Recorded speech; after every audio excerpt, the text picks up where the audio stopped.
Hey guys, I'm just got back from a short vacation, and I had the cows in my holding pen, not really holding pen, but a 3-acre area that I have permanently fenced off. And I let that grow up all year, so they had all of that forage, plus I just put a hay bale out for them to eat while I was gone. And I'm just moving them out now, waiting for the calves. I got 2 left in where the water is. Forage is getting pretty rank, and this is probably one of the worst fields too.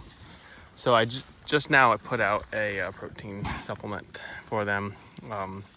This will be the first of the time doing that, or first this year doing that. Reason doing that is just because breeding season is right around the corner, and I do want good conception rates. I kind of was against everything I'm about to do this, but I do just want to keep them in good condition, and it's strictly because of the forage quality that they're going on to. I can show you a little bit. Probably doesn't. Yeah, I know. Tell your babies to get over here. I could. I lost my train of thought. So yeah, tell your babies to get over here. So I did put cedars in them a few days ago, right the day before I left. Fortunately, I have one little one. She lost her cedar, so and honestly I thought she might be a little too small to breed, and I'm thinking maybe this is God's way of telling me that is the case. But here comes the old calf-a-rones, so I'll just shut this so they don't go back. I still got a little bit of that hay bale left, but it's supposed to rain tonight, and I'd really rather them out here trampling up this forage, especially if the ground's gonna be a little soggy. So sorry about me in this awkward angle here, but we'll get this down here just so they can't go back to that hay bale. And I don't even know where I had this. Honestly, I guess I had it over here. And then with the tractor, this is probably a terrible view for you guys, but with the tractor I'll just tow this trough and their mineral feeder over. But they're all chewing their cud, so I think they're pretty full. Let me get this tightened up, and then I'll just show you over there where they were. Okay, so this is where they were while I was gone for 3 or 4 days. They still got a third of this bale left, but for some reason it's really like, if I let them pick at it, they could get through it, but it's really densely packed in there. I could barely pull it out, so I figured I'll just move them out. Like I mentioned before, I'd rather have them out in pasture anyways. And actually, when I have to lock them in here to breed them. So today is Wednesday. Actually, next Monday or Tuesday, they should be coming into heat. I can finally just scoot this in here, this area, push it in with the tractor a little bit, and then just let them have whatever's left of that bale just to keep them satisfied. But there is about 3 acres here, a bunch that I cleared, not a bunch, but I probably cleared 3/4 of an acre this winter on that side hill. If you watch any previous videos, you would know.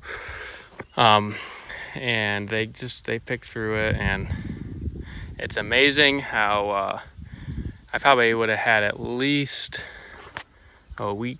Well, I would have had 6 or 7 days in here grazing if I did it like I do out there and make them eat everything.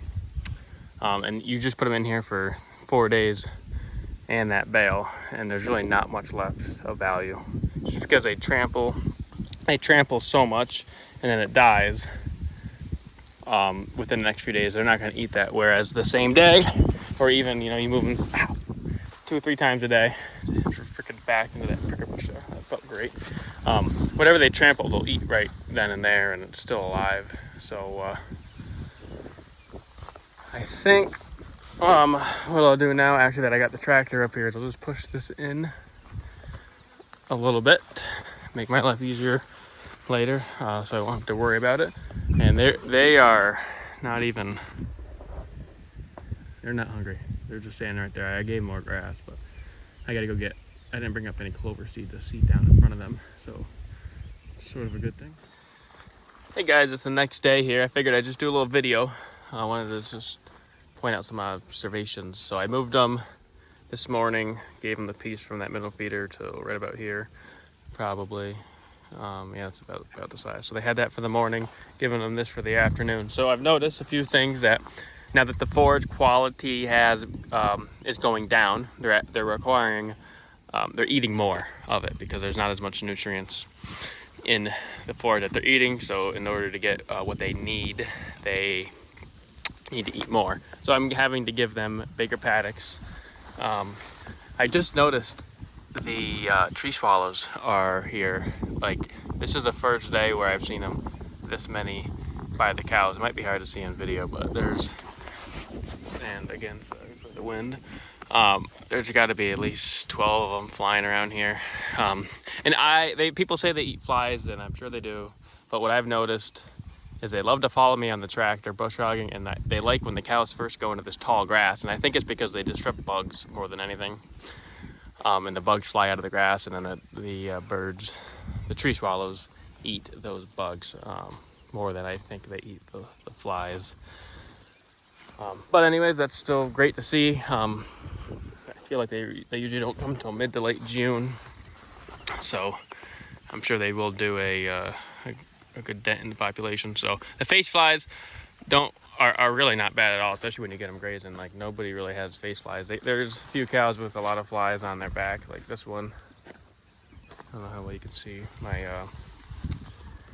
My screen protector is really bad on my phone, so I can't really see when I'm taking a video here. But I did notice that the cows, surprisingly, and I think it just goes to show, it proved to me that I'm managing them correctly, is that I think they lost, or I know they lost a little bit of condition while I was gone. I gave them one round bale that they didn't even finish, but it was good quality hay, and they were in there with 3 acres of grass only on 4 days, but they definitely lost a little bit of condition, and which is kind of surprising because I figured with the hay they would have actually gained condition is what I was expecting, and they had 3 acres to just choose what they wanted to eat, but it was kind of gone by. So I think that I'm going to try now from now on to do like 3 moves a day, just morning, noon, and night, just so they have a better overall diet. So they eat whatever's green down in here, and they eat the stalks, versus what I think happened is over the course of when I was gone for 4 days, they ate whatever grass there was that they liked. It was in a really good vegetative state. They ate that like probably the first night, and they kind of had to choose from the less quality grass to eat from. And then also what I've noticed with them is if they don't really like to eat it, they won't eat it. They're gonna just sit there. Like, if I gave them this area for 1 day, and I gave it to them at 7 in the morning, I'd come at 4, they'd eat till, I don't know, 10, whatever. They filled up their gut, and then they'd go stand down there by that water because they know that I'm gonna move them again. So they're just gonna wait for me to move them. So the point being, they'll get selective and they'll say, well, we could eat this, but I'm gonna have to be really starving if I'm to go out and eat those stalks. So versus here, I'm only giving them a little bit at a time, and they're kind of just trampling and eating everything. I've noticed even though I give them a bigger area, they're not eating as much and they're trampling more, that's perfectly fine because I do want some trample. So it's good to see him though. I missed him. I missed this little dude, huh? You missed me? Did you miss me?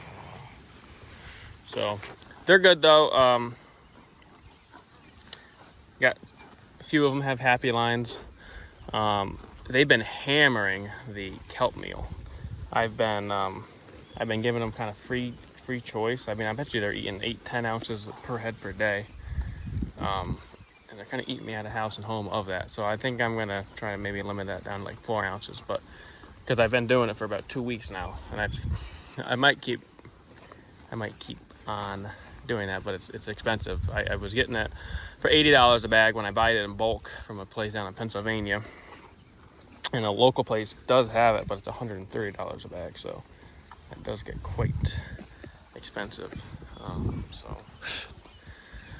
figured I'd just do a little update here while I was moving these, and I'll lump it into last night's video. So with that, I want to thank you for watching.